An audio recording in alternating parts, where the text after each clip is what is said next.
BGN juga dilengkapi dengan anggaran yang cukup sehingga untuk bisa memberikan makanan yang dengan gizi seimbang kepada target penerima manfaat, BGN membutuhkan bahan baku.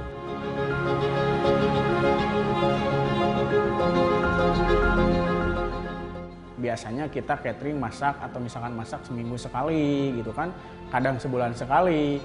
Kalau ini kan tiap harinya, otomatis secara kesejahteraan karyawan pun ya meningkat.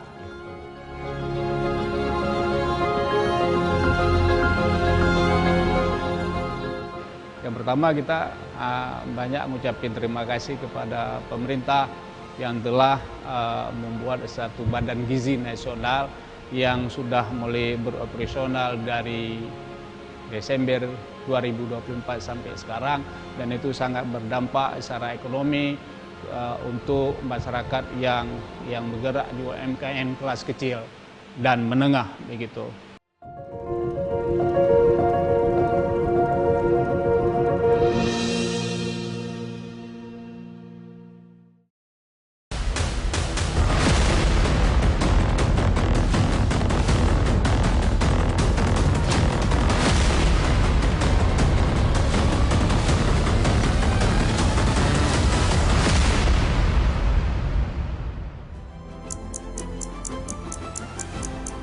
Pelaksanaan program makan bergizi gratis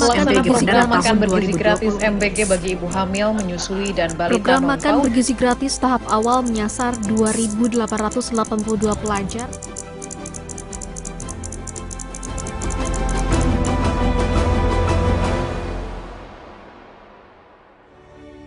Yang pertama, saya juga sampaikan penghargaan saya bahwa kita mampu menggelar roll out program makan bergizi gratis kita. Tanggal 6 Januari di roll out dan terus menerus dilaksanakan.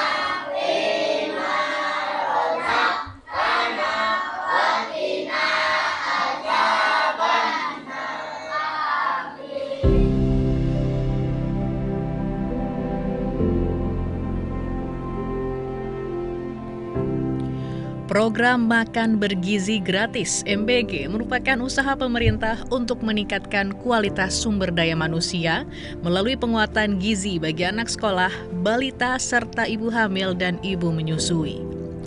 Badan Gizi Nasional selaku pelaksana dan penanggung jawab program Makan Bergizi Gratis mencatat, hingga April 2025, sebanyak 1.079 satuan pelayanan pemenuhan gizi (SPPG) yang tersebar di 38 provinsi telah beroperasi.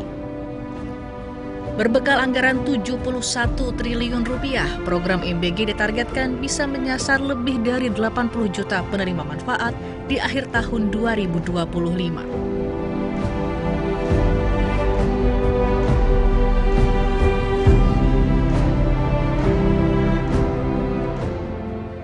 Kepala Badan Gizi Nasional BGN, Dadan Hindayana menuturkan, program yang mendukung salah satu dari asta cita Presiden Prabowo ini tak hanya berfokus pada pemenuhan gizi masyarakat, anak-anak, dan kelompok rentan, tapi juga berkontribusi dalam pemberdayaan ekonomi dengan terciptanya perputaran uang beredar di daerah dan pertumbuhan ekonomi inklusif.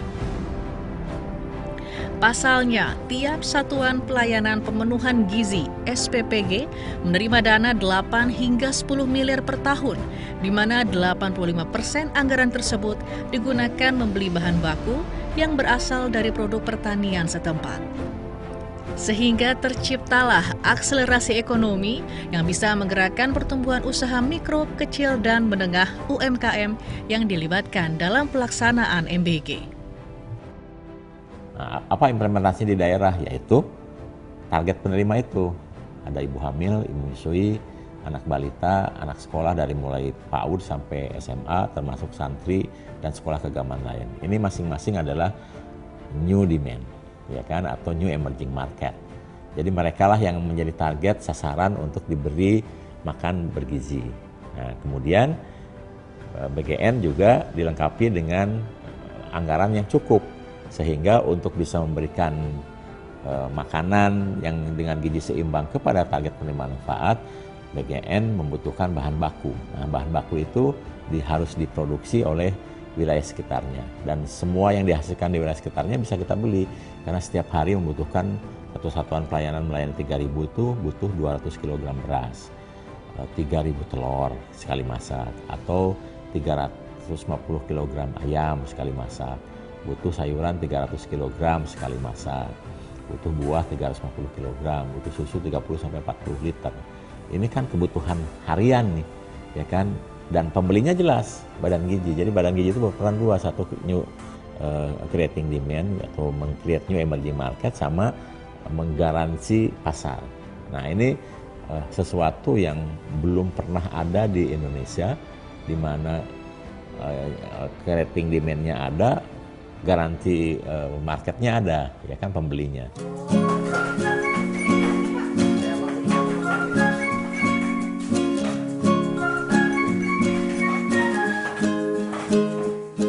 Ada dua peran yang bisa diisi UMKM dalam pelaksanaan program MBG.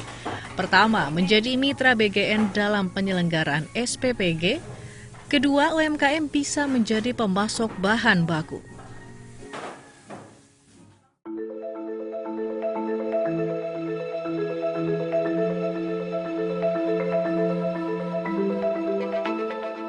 Berdasarkan uji coba program MBG yang dilakukan sejak tahun 2024, hasil riset Institute for Development of Economics and Finance (INDEF) menunjukkan program MBG dapat melahirkan multiplier effect atau efek pengganda.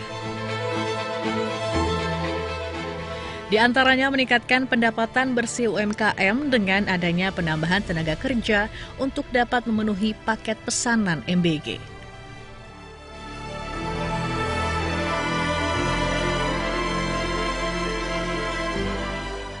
Itu diharapkan bisa mendorong produktivitas sektor pertanian di daerah setempat, sehingga nanti perlu ada kolaborasi lagi nih mengenai menu-menu yang disajikan di daerah tertentu menyesuaikan dengan kearifan lokal ya, apa yang menjadi core utama pangan di situ gitu. Jadi supaya dari sektor pangannya bisa menjadi pemasok kepada MBG di daerahnya, sehingga itu bisa meningkatkan produktivitas pertanian, kemudian bisa meningkatkan tenaga kerja di sektor pertanian itu sendiri. Jadi multiplier effect-nya emang bisa besar gitu ya, terutama di daerah gitu, menciptakan lapangan kerja baru, memberdayakan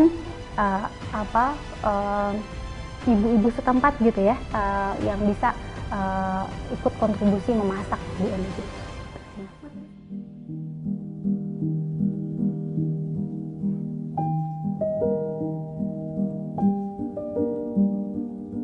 Kementerian Koperasi dan UMKM mencatat ada sekitar 65 juta UMKM di Indonesia.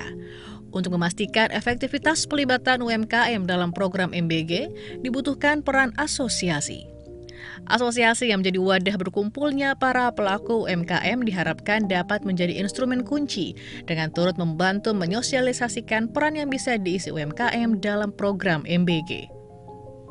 Karena Aku Mandiri ini didirikan atas dasar sebagai pusat informasi naungan pelaku UMKM yang menjadi pusat informasi dan penata hubungan.